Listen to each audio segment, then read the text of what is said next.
नमस्कार मित्रांनो, आज आपण या ठिकाणी बालमानसशास्त्र या विषयाचे काही प्रश्न उत्तर पर्यायासहित या ठिकाणी आपण पाहणार आहोत. अत्यंत महत्त्वाचे असे प्रश्न उत्तर जे की स्पर्धा परीक्षेच्या दृष्टीनं तसेच TETच्या दृष्टीनं महत्त्वाचे असणारे असे प्रश्न व त्यांची उत्तरं आपण पर्यायासहित या ठिकाणी पाहणार आहोत. चला तर मग वेळ न वाया घालता आपण हे प्रश्न या ठिकाणी बघूया. मित्रांनो, विकास म्हणजे काय हा प्रश्न आहे. तर पर्याय आहेत फक्त उंची वाढ, फक्त वजन वाढ, सर्वांगीण बदल प्रक्रिया किंवा वयाची वाढ. तर यापैकी कोणता पर्याय आपल्याला या ठिकाणी योग्य उत्तर आहे हे आपल्याला सांगायचे. तर विकास म्हणजे मित्रांनो, व्यक्तीमध्ये होणारी शारीरिक, बौद्धिक, भावनिक, सामाजिक आणि भाषिक अशा सर्व क्षेत्रातील गुणात्मक बदलांची प्रक्रिया. कोणत्या शारीरिक, बौद्धिक, भावनिक, सामाजिक आणि भाषिक अशा सर्व क्षेत्रातील गुणात्मक बदलांची प्रक्रिया म्हणजेच विकास होय. म्हणजे विकास हा केवळ उंची वाढ किंवा वजन वाढ किंवा वयामध्ये वाढ त्याला आपण विकास म्हणत नसतो. तर विकास हा सर्वांगीण बदल आणि तोही कशा प्रकारचा, चांगल्या प्रकारचा जो काही बदल मुलांमध्ये घडतो, गुणात्मक बदल, त्यालाच म्हणतो आपण विकास असं म्हणतो. तर या ठिकाणी हे जे पर्याय आहेत यापैकी सर्वांगीण बदल हा पर्याय योग्य उत्तर या ठिकाणी आहे मित्रांनो. सर्वांगीण बदल. चला तर मग पुढचा प्रश्न बघूया. तर बघा मित्रांनो, दुसरा प्रश्न आहे करून शिकणे, learning by doing. Learning by doing हा सिद्धांत कोणी मांडला? तर मित्रांनो, पर्याय दिलेले आहेत पियाजे, जॉन डुई, स्किनर आणि फ्राइड. या चौघांपैकी करून शिकणे, लर्निंग बाय डुईंग हा सिद्धांत कुणी मांडला? करून शिकणे. तर मित्रांनो, याचे योग्य उत्तर आहे जॉन डुई. हा पर्याय योग्य आहे, जॉन डुई. तर जॉन डुई यांनी करून शिकणे, लर्निंग बाय डुईंग हा सिद्धांत मांडला. या सिद्धांतानुसार प्रत्यक्ष अनुभवातून व कृतीतूनच खरे शिक्षण होते. जेव्हा मुलांना प्रत्यक्ष अनुभव येतात त्यामधून आपल्याला खरं शिक्षण मिळतं, असं जॉन डुई यांनी त्यांच्या सिद्धांतातून मांडलेलं आहे. त्यांच्या सिद्धांताचं नाव आहे लर्निंग बाय डुईंग. हे आपल्याला या ठिकाणी लक्षात ठेवायचे. चला तर मित्रांनो, पुढचा प्रश्न बघूया. तर तिसरा प्रश्न बघा मित्रांनो, बालकाच्या विकासावर कोणाचा प्रभाव पडतो? बालकाचा जो विकास आहे त्या बालकाच्या विकासावरती कोणाचा प्रभाव पडतो हे आपल्याला या ठिकाणी विचारलेलं आहे.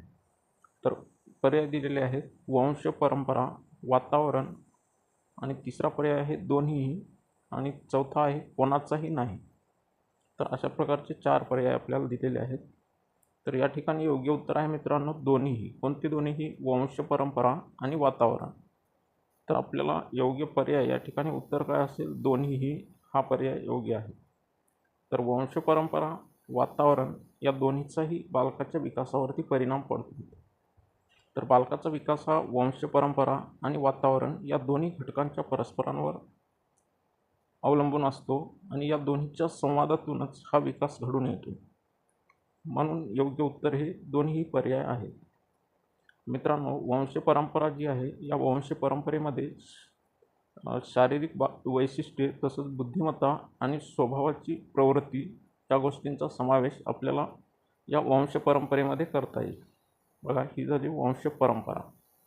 तर या वंश परंपरेमध्ये शारीरिक वैशिष्ट्ये, बुद्धिमत्ता व स्वभावाची प्रवृत्ती त्या बालकाची कशा पद्धतीची आहे यावरून या वंश परंपरेवरून त्या बालकामध्ये ह्या गोष्टी आपल्याला काही आढळून येतात. त्याची शारीरिक वैशिष्ट्ये, बुद्धिमत्ता असेल आणि त्याच्या व्यक्तिमत्वाची प्रवृत्ती असेल.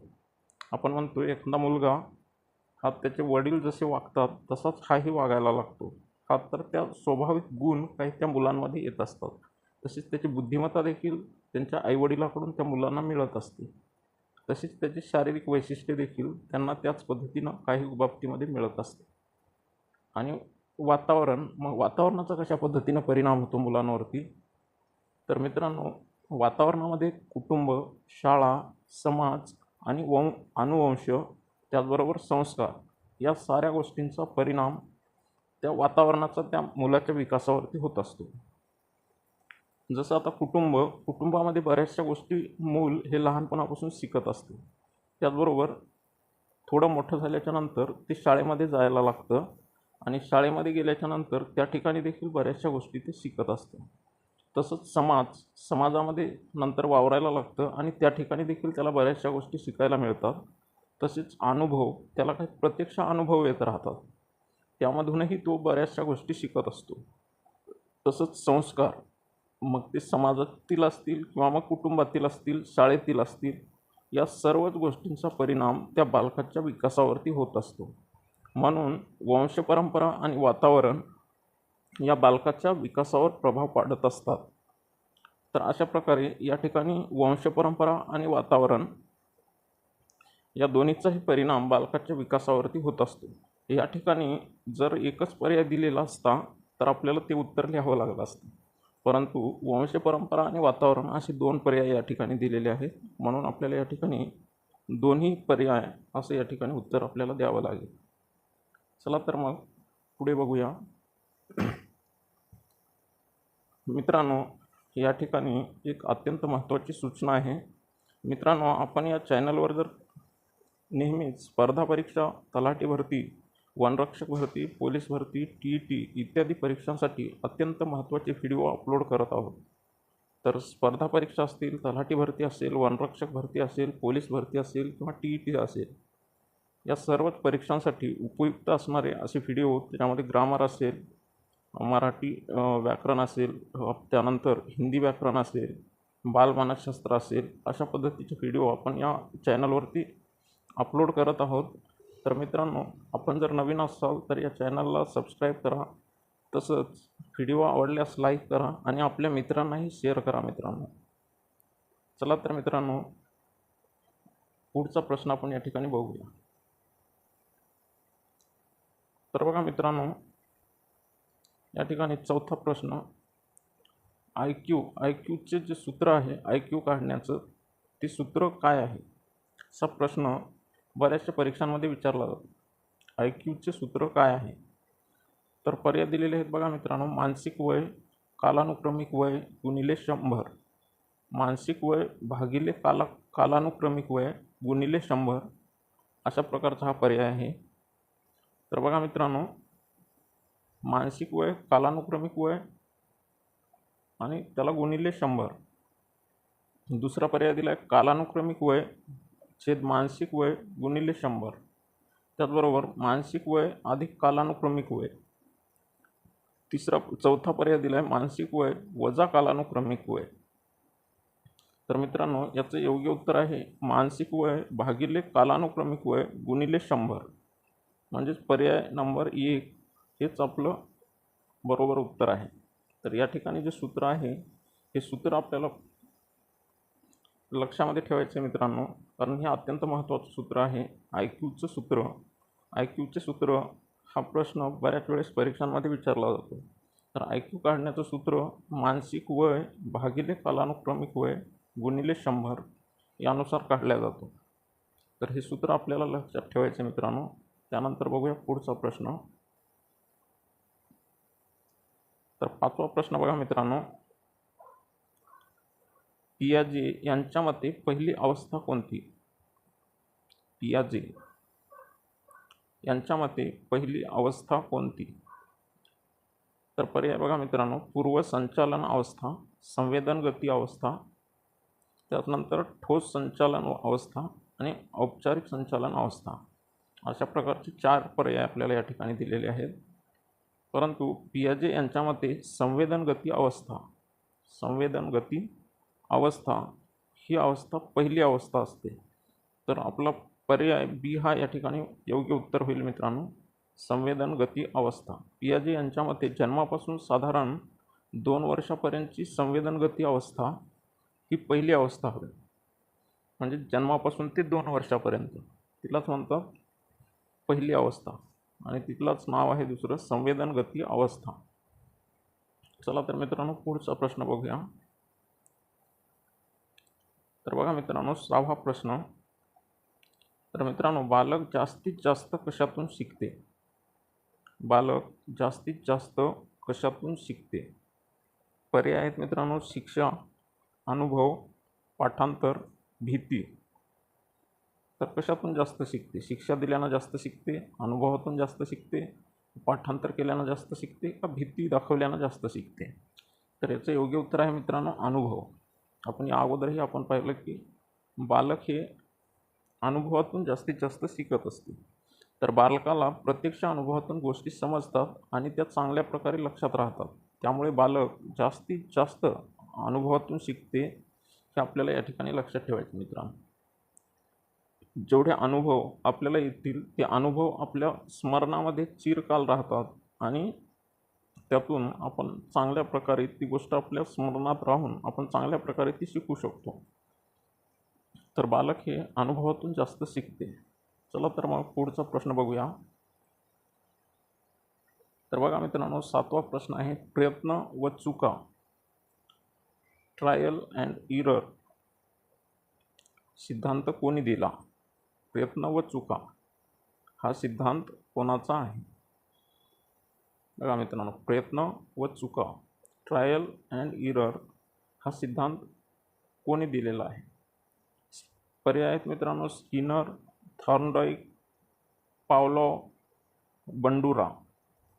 तर याचे योग्य उत्तर आहे मित्रांनो, थॉर्नडाईक. पर्याय नंबर बी, 2 नंबरचा पर्याय थॉर्नडाईक. तर या थॉर्नडाईक यांनी प्रयत्न व चुका हा सिद्धांत त्यांनी दिला. एडवर्ड थॉर्नडाईक यांनी प्रयत्न व चुका, ट्रायल अँड इरर सिद्धांत मांडला.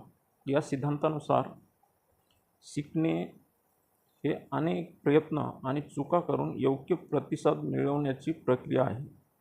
कशा प्रकारचा प्रतिसाद?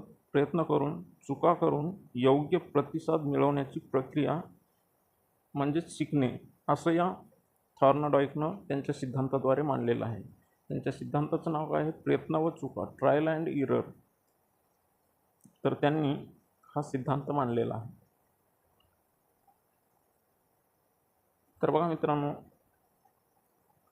त्यांनी हा सिद्धांत मांडत असताना एक मांजर एका पिंजऱ्यामध्ये बंद केले आणि त्या पिंजऱ्याला आतून एक असं बटन ठेवलं की ज्यावरती पाय पडल्याच्या नंतर त्या पिंजऱ्याचा दरवाजा आपोआप उघडेल.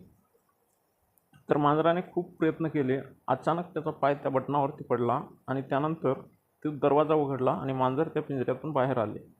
पुन्हा त्या मांजराला त्याच पद्धतीनं कोंडून ठेवलं. दुसऱ्यांदा मात्र त्यानं प्रयत्न करून बराच वेळ प्रयत्न करून नंतर त्याचा पाय त्या बटनावरती पडला आणि मग त्याला थोडं लक्षात आलं की नाही, या ठिकाणी काहीतरी आहे. या ठिकाणी गेलं, या ठिकाणी उडी मारली की तो काय होत आहे, हा दरवाजा उघडत आहे. तर हे त्याच्या लक्षात आलं आणि मग असं अनेक वेळा करत राहिल्याच्या नंतर मग मात्र त्यांना मध्ये कोंडलं की ते लगेच बरोबर त्या ठिकाणी जाऊन त्याबरोबर त्या बटनावरती पाय ठेवायचा आणि दरवाजा उघडून बाहेर यायचं. तर यातूनच त्यांनी सिद्ध करून दाखवलं की प्रयत्न करत राहणे, आपण जसे प्रयत्न करत राहू, आपल्याकडून सुरुवातीला चुका होतील आणि त्या चुकांमधूनच आपल्याला काय मिळेल? योग्य प्रतिसाद मिळेल आणि त्या चुकांमधून आपल्या चुका आपल्याला लक्षात येतील आणि त्यामधून आपण शिकत राहील आणि ती चूक एकदा सुधारल्याच्या नंतर मग मात्र आपण पुन्हा ती चूक करणार नाही. अशा पद्धतीचा प्रयत्न व चुका हा सिद्धांत थॉर्नडाईक यांनी मांडलेला आहे मित्रांनो. तर चला तर मग पुढचा प्रश्न बघूया. 8वा प्रश्न बघा मित्रांनो, वर्तनवादाशी संबंधित मानसशास्त्रज्ञ कोण आहेत? वर्तनवाद. तर आपल्याला हा वर्तनवाद या ठिकाणी लक्षात ठेवायचा आहे मित्रांनो. वर्तनवादाशी संबंधित मानसशास्त्रज्ञ कोण आहेत? तर पर्याय आहेत बघा मित्रांनो, पियाजे, स्किनर, योगोत्स्की, कोहलर. तर बघा मित्रांनो, वर्तनवादाशी संबंधित मानसशास्त्रज्ञ हे स्किनर आहेत. पर्याय नंबर 2चं या ठिकाणी योग्य उत्तर आहे मित्रांनो. स्किनर हे वर्तनवादी वादाशी संबंधित मानसशास्त्रज्ञ आहेत. तर या B.F. स्किनर हे वर्तनवादाशी संबंधित मानसशास्त्रज्ञ आहेत. त्यांनी ऑपरेंट कंडिशनिंग हा सिद्धांत त्यांनी दिला.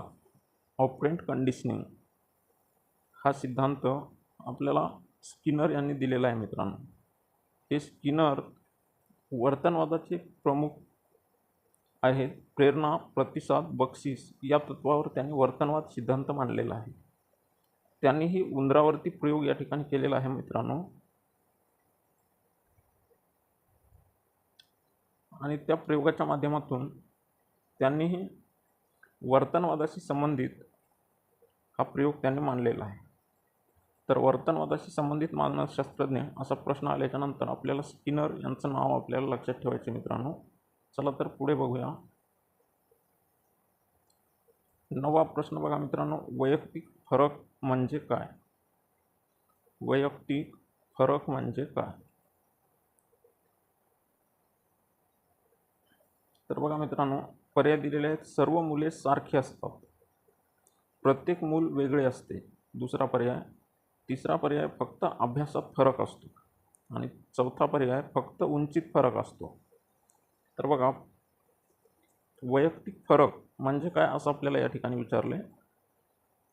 तर याचं योग्य उत्तर आहे मित्रांनो, प्रत्येक मूल हे वेगळे असते. प्रत्येक मूल हे वेगळे असते. पर्याय बी या ठिकाणी योग्य उत्तर आहे मित्रांनो. आता प्रत्येक मूल हे सारखं असते का? तर नसते. त्याच्या चेहऱ्याची ठेवण वेगळी असते, त्याची रुची वेगळी असते, त्याचबरोबर त्याची क्षमता वेगळी असते, त्याचबरोबर त्याची विचार करण्याची पद्धत वेगळी असते, त्याचा स्वभाव वेगळा असतो, त्याची शिकण्याची पद्धत देखील वेगळी असते मित्रांनो. म्हणजे एवढी भिन्नता त्या प्रत्येक मुलामध्ये असते. त्याच्या आवडीनिवडी, त्याच्या क्षमता, त्याची विचार करण्याची पद्धत असेल, त्याचा स्वभाव असेल आणि त्याची शिकण्याची पद्धत देखील वेगळी वेगळी असते. तर त्यामुळे प्रत्येक मूल हे काय असते? वेगळं असते. हे आपल्याला या ठिकाणी लक्षात ठेवायचे मित्रांनो. आता वैयक्तिक फरक म्हणजे प्रत्येक मुलामध्ये शारीरिक, मानसिक, बौद्धिक, सामाजिक, शारीरिक, मानसिक, बौद्धिक, सामाजिक आणि भावनिक आणि आवडीनिवडींमध्ये आढळणारे फरक आपल्याला या ठिकाणी लक्षात घ्यावे लागतात. आता प्रत्येक मुलाची क्षमता, गती, रुची आणि वर्तन इतरांपेक्षा वेगळं असते. म्हणून प्रत्येक मूल हे वेगळं असते. हे एवढं या ठिकाणी आपल्याला लक्षात ठेवायचं मित्रांनो. चला तर मग पुढचा प्रश्न बघूया. प्रेरणा म्हणजे काय? प्रेरणा कशाला म्हणतात? किंवा प्रेरणा म्हणजे काय असा प्रश्न या ठिकाणी विचारलेला आहे. तर प्रेरणा म्हणजे काय? पर्याय दिलेत बघा. शिक्षा, शिकण्याची इच्छा निर्माण करणारी शक्ती.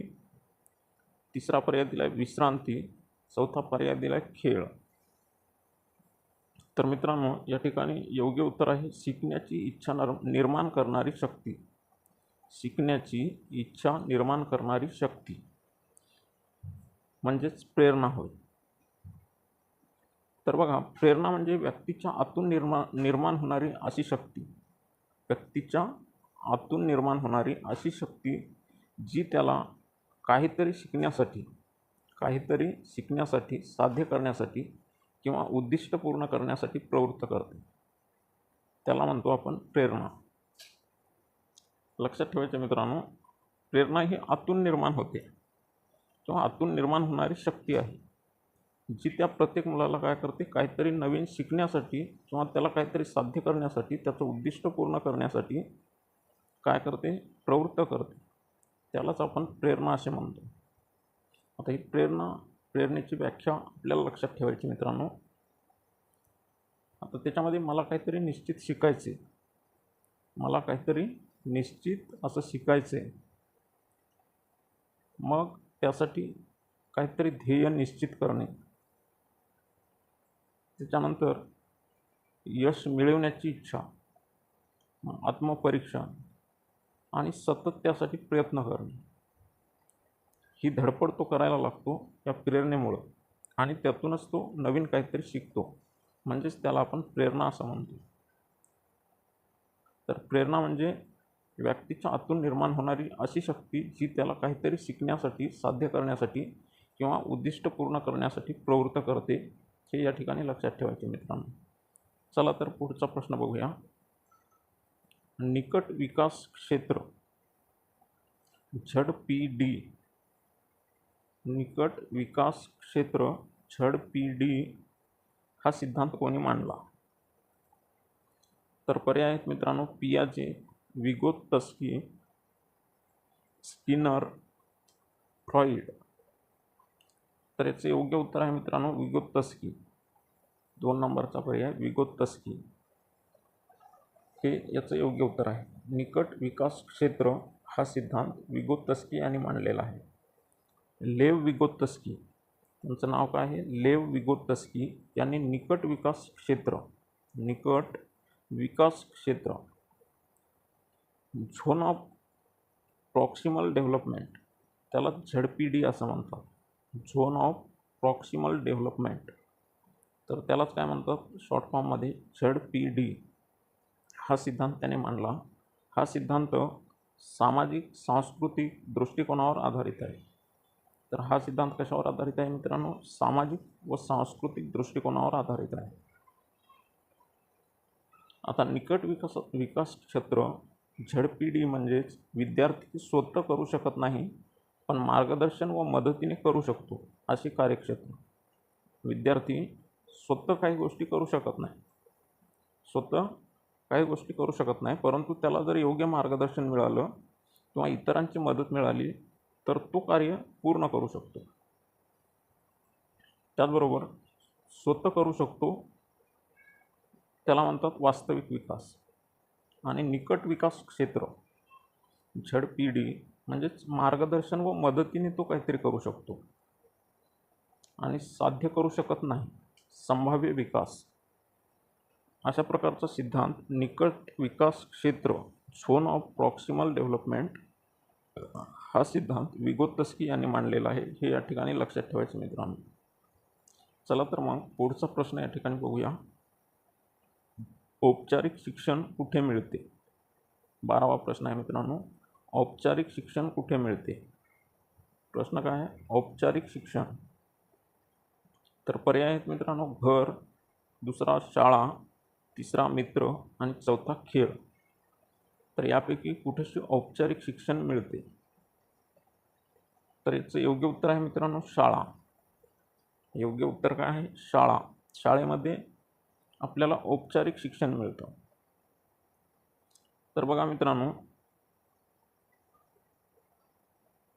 आता विकासाच्या मार्गदर्शनाखाली नियोजित पद्धतीने वर्गात दिले जाणारे शिक्षण म्हणजेच औपचारिक शिक्षण.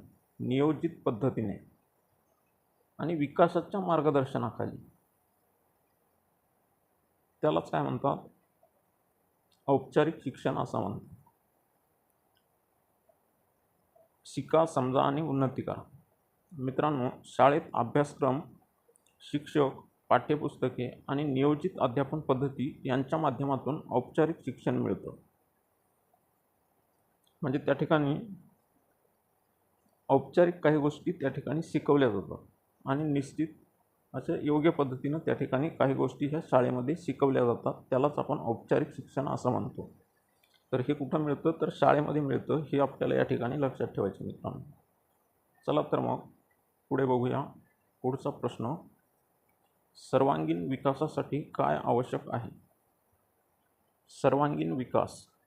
सर्वांगीण विकासासाठी कशाची आवश्यकता असते? कशाची आवश्यकता असते किंवा काय आवश्यक आहे?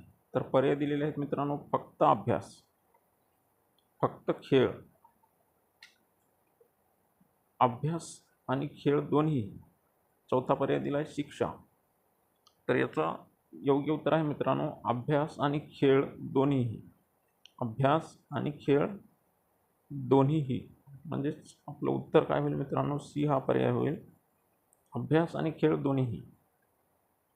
बघा, सर्वांगीण विकास हा शारीरिक, मानसिक, बौद्धिक, सामाजिक आणि भावनिक विकासासाठी अभ्यास आणि खेळ दोन्ही आवश्यक आहेत.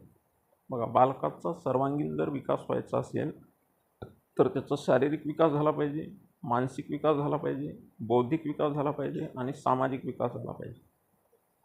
त्याचबरोबर त्याचा भावनिक विकास देखील झाला पाहिजे. आणि या सगळ्याच विकासांसाठी त्याला अभ्यास देखील करावा लागेल. त्याचबरोबर हा विकास होण्यासाठी त्याला खेळावं देखील लागेल. या सगळ्यांच्या माध्यमातून हा त्याचा विकास घडत असतो मित्रांनो. म्हणजेच या ठिकाणी आपल्याला काय लक्षात ठेवायचं आहे? सर्वांगीण विकासासाठी अभ्यासाबरोबरच कशाची आवश्यकता आहे, खेळाची देखील आवश्यकता असते.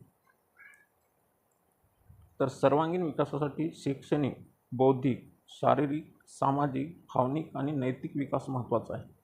यासाठी अभ्यासाबरोबरच खेळ, कला, वाचन,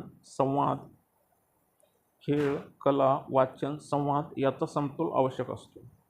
हेही या ठिकाणी लक्षात ठेवायचे मित्रांनो.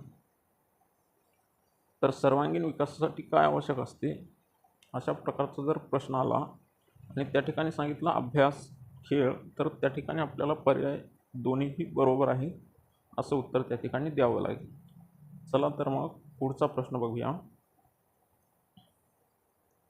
तर बघा मित्रांनो, 14वा प्रश्न आहे, स्मरणशक्ती वाढवण्यासाठी काय करावे? स्मरणशक्ती वाढवण्यासाठी काय करावे म्हणजेच आपली स्मरणशक्ती वाढते.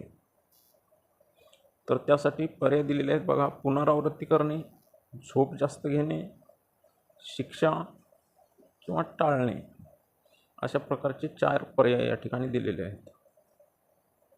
तर बघा मित्रांनो, स्मरणशक्ती वाढवण्यासाठी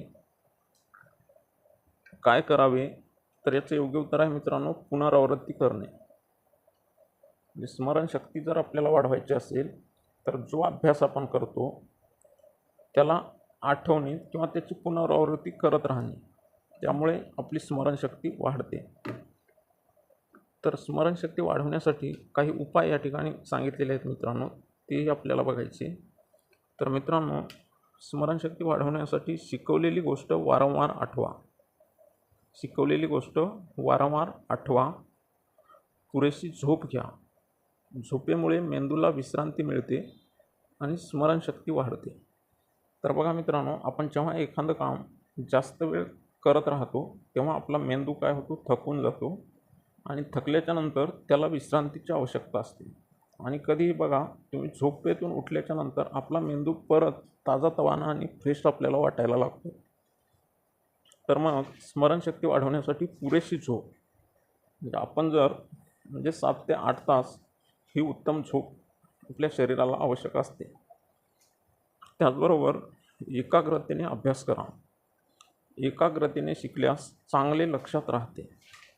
बघा मित्रांनो, अभ्यास करताना एकाग्रतेने अभ्यास करणे, यामुळेही आपली स्मरणशक्ती वाढते. त्याचबरोबर नोट्स स्वतः तयार करा किंवा महत्त्वाच्या गोष्टी लिहून ठेवा, यामुळे देखील आपली स्मरणशक्ती वाढते. थोडक्यात नोट्स स्वतः तयार जर करत राहिलो आपण तर आपल्याला त्यातील बारकावे लक्षात येतात आणि आपली स्मरणशक्ती देखील वाढायला लागते आणि आपल्या जास्तीत जास्त लक्षात देखील राहायला लागते मित्रांनो. आता शिकलेल्या गोष्टीची नियमित पुनरावृत्ती केल्याने त्या दीर्घकाळ लक्षात राहतात. बघा, आपण जे काही शिकलो त्याची जर आपण पुनरावृत्ती करत असेल, त्याला पुन्हा आठवत असेल, तर त्या दीर्घकाळ आपल्या काय राहतात, लक्षामध्ये राहतात, स्मरणामध्ये राहतात आणि त्यामुळेच आपली स्मरणशक्ती देखील वाढायला लागते मित्रांनो. तर स्मरणशक्ती वाढवण्यासाठीचे काही उपाय देखील या ठिकाणी आपण पाहिलेले आहेत मित्रांनो. तर अशा प्रकारचा प्रश्न आल्यास तर पुनरावृत्ती करणे हे त्याचे योग्य उत्तर होईल, हे आपल्याला या ठिकाणी लक्षात ठेवायचे मित्रांनो. त्यानंतर पुढचा प्रश्न बघूया मित्रांनो. सर्जनशीलता वाढवण्यासाठी शिक्षकाने काय करावे? सर्जनशीलता वाढवणे. बघा मित्रांनो, सर्जनशीलता वाढवण्यासाठी शिक्षकाने काय करावे? तर या ठिकाणी पर्याय आपल्याला दिलेले आहेत. फक्त पाठांतर द्यावे. दुसरा पर्याय दिला आहे प्रश्न विचारू नयेत. तिसरा पर्याय दिला आहे स्वातंत्र्य द्यावे. चौथा पर्याय दिला आहे शिक्षा करावी. तर मित्रांनो, या ठिकाणी योग्य उत्तर काय आहे? स्वातंत्र्य द्यावे. सी हा पर्याय या ठिकाणी बरोबर आहे. तर सर्जनशीलता वाढवण्यासाठी मुलांना स्वातंत्र्य द्यावे. सर्जनशीलता वाढवण्यासाठी विद्यार्थ्यांना विचार करण्याचे स्वातंत्र्य. बघा मित्रांनो, त्यांना विचार करण्याचं स्वातंत्र्य, त्याचबरोबर कल्पना मांडण्याची संधी. विद्यार्थ्यांच्या मनामध्ये अनेक प्रकारच्या कल्पना ह्या येत असतात आणि त्या कल्पना मांडण्याची संधी त्यांना आपण दिली पाहिजे. त्यांना प्रोत्साहन देणे देखील तितकेच महत्त्वाचे आहे. आपण जर त्यांना प्रोत्साहन देत असू तरीही त्यांच्यामधील सृजनशीलता वाढते मित्रांनो. तुमच्या कल्पना मोकळेपणाने सांगा. असं जेव्हा आपण त्यांना म्हणू तेव्हा त्यांच्या मनामध्ये कुठलीही भीती राहणार नाही आणि त्यांच्या मनामध्ये जे काही विचार येत आहेत ते विचार ते मोकळेपणाने आपणापुढे मांडू शकतील. तर विद्यार्थ्यांना विचार करण्याचे आणि नवनवीन कल्पना मांडण्याचे स्वातंत्र्य दिल्यास त्यांची सृजनशीलता वाढते मित्रांनो. तर सर्जनशीलता वाढवण्यासाठी शिक्षकांना विद्यार्थ्यांना स्वातंत्र्य द्यावं हे या ठिकाणी योग्य उत्तर आहे मित्रांनो. चला तर पुढचा प्रश्न बघूया. शिकण्याचा सर्वात महत्त्वाचा घटक कोणता? बघा मित्रांनो, शिकण्याचा सर्वात महत्त्वाचा घटक कोणता आहे? तर पर्याय दिलेत बुद्धिमत्ता, दुसरा पर्याय दिला आहे प्रेरणा, तिसरा पर्याय दिला आहे शिक्षक, चौथा पर्याय दिला आहे पुस्तक किंवा पुस्तके. तर या ठिकाणी योग्य उत्तर आहे मित्रांनो प्रेरणा. योग्य उत्तर काय आहे? प्रेरणा. प्रेरणेच्या माध्यमातून मुलं जास्तीत जास्त शिकत असतात. तर प्रेरणा असल्यास विद्यार्थी उत्साहाने आणि आनंदाने शिकतो मित्रांनो. प्रेरणा जर त्याला असेल तर तो काय करतो? उत्साहाने आणि आनंदाने शिकतो. म्हणून शिकण्याचा सर्वात महत्त्वाचा घटक म्हणजेच प्रेरणा होय. शिकण्याचा सर्वात महत्त्वाचा घटक काय आहे? तर प्रेरणा आहे. प्रेरणा शिकण्याची इच्छा, उत्साह आणि जिद्द यामुळेच विद्यार्थी काय करतो? नवीन नवीन गोष्टी शिकत असतो. त्याचबरोबर त्याचं ध्येय, प्रयत्न आणि यश ह्या सगळ्या गोष्टी त्याला त्याच्या यशाप्रत घेऊन जातात. मित्रांनो, प्रेरणा असल्यास विद्यार्थी मन लावून उत्साहाने आणि सातत्याने शिकतो. त्याला जर प्रेरणा असेल तर तो मन लावून त्याचबरोबर उत्साहाने आणि सातत्याने शिकतो. आणि त्याला जर प्रेरणा नसेल तर तो काय करतो? कोणीतरी जबरदस्तीनं आपल्याला अभ्यास करायला लावतो म्हणून तो अभ्यास करतो. परंतु त्याला जर स्वतः प्रेरणा असेल तर तो मन लावून अभ्यास करतो आणि सातत्याने करतो. म्हणून शिकण्याचा सर्वात महत्त्वाचा घटक म्हणजेच प्रेरणा होय मित्रांनो. हे या ठिकाणी लक्षात ठेवायचं. त्यानंतर पुढचा प्रश्न मित्रांनो, कोणता विकास सतत चालणारी प्रक्रिया आहे? कोणता विकास सतत चालणारी प्रक्रिया आहे? तर पर्याय आहेत मित्रांनो शारीरिक विकास, मानसिक विकास, सामाजिक विकास, वरील सर्व. अशा प्रकारचे 4 पर्याय आपल्याला दिलेत. शारीरिक विकास, मानसिक विकास, सामाजिक विकास आणि वरील सर्व. तर योग्य उत्तर आहे मित्रांनो वरील सर्व. योग्य उत्तर काय आहे? वरील सर्व. सर्वच आपल्याला शिकण्यासाठी काय असतात? आवश्यक असतात मित्रांनो. सर्वांच्याच मदतीनं आपण काय करतो? सर्वच विकासांच्या मदतीनं आपण काय करत असतो? नवीन नवीन गोष्टी शिकत असतो मित्रांनो. आता शारीरिक, मानसिक आणि सामाजिक विकास हे तीनही प्रकार सतत चालणारी प्रक्रिया आहे. शारीरिक विकास, मानसिक विकास आणि सामाजिक विकास हे तीनही प्रकार काय होतात? सतत चालणारी प्रक्रिया आहे. म्हणून योग्य उत्तर आहे सर्व. आता विकास म्हणजे बदल आणि प्रगती.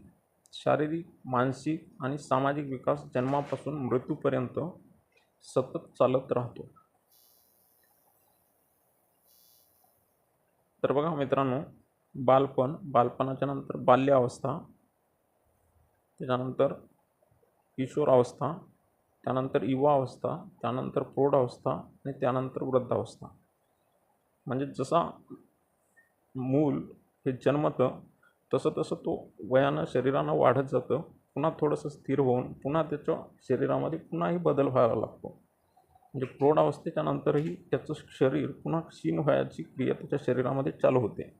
म्हणून विकास ही शारीरिक, मानसिक आणि सामाजिक विकास जन्मापासून ते मृत्यूपर्यंत काय होतो? सतत चालतच राहतो. हे या ठिकाणी आपल्याला लक्षात ठेवायचे मित्रांनो. यानंतर पुढचा प्रश्न बघूया. खालीलपैकी कोणता अनौपचारिक शिक्षणाचा प्रकार आहे? काय विचारले मित्रांनो? अनौपचारिक शिक्षणाचा प्रकार.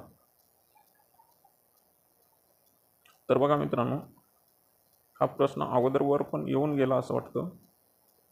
म्हणजे याच्याशी संलग्न असा कोणता? याच्या विरुद्ध औपचारिक शिक्षणाचा घटक कोणता किंवा प्रकार कोणता असा प्रश्न अगोदर येऊन गेला. तर आता विचारले अनौपचारिक शिक्षणाचा प्रकार कोणता आहे? तर या ठिकाणी पर्याय दिलेत मित्रांनो, शाळा, महाविद्यालय, कुटुंब आणि परीक्षा. तर यापैकी योग्य उत्तर आहे मित्रांनो कुटुंब. आपण वर पाहिलं, शाळा हे काय आहे, औपचारिक शिक्षणाचं घटक आहे. शाळेमधून कोणतं शिक्षण दिलं जातं, औपचारिक शिक्षण दिलं जातं. महाविद्यालयातून औपचारिक शिक्षण दिलं जातं. परीक्षेच्या माध्यमातून हे औपचारिकच शिक्षण त्या ठिकाणी मिळतं. तर अनौपचारिक शिक्षण ते कुठून मिळतं, घर, कुटुंब, मित्र, समाज आणि दैनंदिन अनुभव. हे अनौपचारिक शिक्षण. त्याचं घर, कुटुंब, मित्र, समाज, दैनंदिन त्याला येत असलेले अनुभव, यामधून तो काय होतो, आपोआप काही ना काही गोष्टी तो शिकत असतो. यात कोणतीही ठराविक पद्धत किंवा अभ्यासक्रम नसतो. आणि शाळेचा जर विचार केला तर त्या ठिकाणी ठरवून दिलेली एक पद्धत असते आणि त्या पद्धतीनंच आपल्याला काही गोष्टी शिकायच्या असतात. तर अनौपचारिकमध्ये कुठली त्याच्यावरती काय नसतात, बंधनं नसतात मित्रांनो.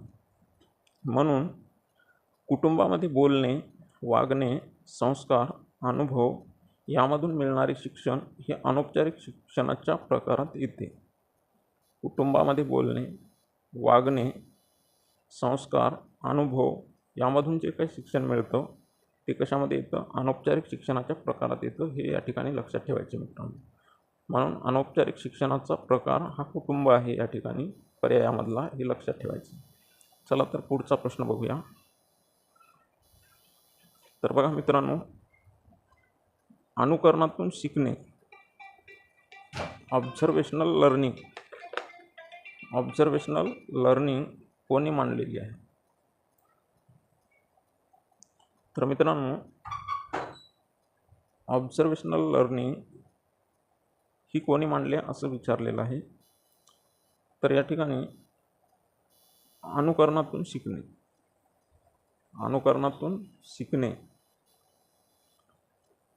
तर या ठिकाणी पर्याय दिलेत मित्रांनो, बंडुरा, स्किनर, पियाजे, फ्राइड. तर या ठिकाणी योग्य उत्तर आहे मित्रांनो बंडुरा यांनी अनुकरणातून शिकणे ही जी प्रक्रिया आहे ही त्यांनी मांडलेली आहे. अल्बर्ट बंडुरा यांनी अनुकरणातून शिकणे ही संकल्पना या ठिकाणी मांडलेली आहे मित्रांनो. त्यांच्या सिद्धांतानुसार मुले इतरांचे निरीक्षण करून त्याचबरोबर त्यांचे वर्तन, प्रतिक्रिया आणि कौशल्य शिकतात. म्हणजे इतरांचं ज्या काही गोष्टी आपण बघतो त्यांचं निरीक्षण ती करतात. जसं आता वर्गामध्ये मुलं काय करतात, शिक्षिकेचं वर्तन त्या ठिकाणी निरीक्षण करतात आणि तसं करण्याचा किंवा वागण्याचा प्रयत्न करतात. त्याचबरोबर त्यांचे वर्तन, प्रतिक्रिया आणि कौशल्य ते शिकत असतात. मित्रांनो, अल्बर्ट बंडुरा यांनी अनुकरणातून शिकणे ही संकल्पना मांडलेली आहे. एवढं आपल्याला या ठिकाणी लक्षात ठेवायचे. बंडुरा हे नाव आपल्याला लक्षात ठेवायचे. अनुकरणातून शिकणे ही जी संकल्पना आहे किंवा हा जो सिद्धांत आहे तो कोणी मांडलेला आहे, बंडुरा यांनी मांडलेला आहे. त्यानंतर पुढचा प्रश्न बघूया मित्रांनो. पुढचा आणि शेवटचा प्रश्न आहे तो. तर बघा मित्रांनो, बालकांचा विकास कसा होतो. तर बघा मित्रांनो, पर्याय दिलेले आहेत. अचानक, टप्प्याटप्प्याने, थांबलेला, अनियमित. तर योग्य उत्तर आहे मित्रांनो, बालकांचा विकास हा टप्प्याटप्प्याने होतो. तर बालकांचा विकास हा एक सतत, क्रमिक आणि टप्प्याटप्प्याने होणारी प्रक्रिया आहे. तो लहान टप्प्यातून पुढे जातो आणि प्रत्येक टप्प्यावर नवीन बदल दिसतात. त्याचबरोबर आता या ठिकाणी बघा, हा या ठिकाणी लहानपण, त्यानंतर लहान बाल्यावस्था, त्यानंतर पूर्व बाल्यावस्था, त्यानंतर शालेय अवस्था आणि त्यानंतर किशोरावस्था. अशा पद्धतीनं बालकाचा विकास हा टप्प्याटप्प्यानं होतो. तर बालकांचा विकास हा टप्प्याटप्प्यानं होतो, एवढंच आपल्याला या ठिकाणी लक्षात ठेवायचं मित्रांनो. त्यानंतर मित्रांनो, NK क्लास हे जे चॅनल आहे मित्रांनो, ते सबस्क्राईब केलं नसेल तर प्लीज सबस्क्राईब करा. त्याचबरोबर व्हिडिओला लाईक करा मित्रांनो आणि आपल्या मित्रांनाही व्हिडिओ शेअर करत चला. असेच नवनवीन व्हिडिओ या चॅनलवरती येत राहतील, च्या माध्यमातून आपल्याला नवीन गोष्टी या ठिकाणी शिकता येतील. व्हिडिओ शेवटपर्यंत पाहिल्याबद्दल मनपूर्वक धन्यवाद मित्रांनो. थँक्यू.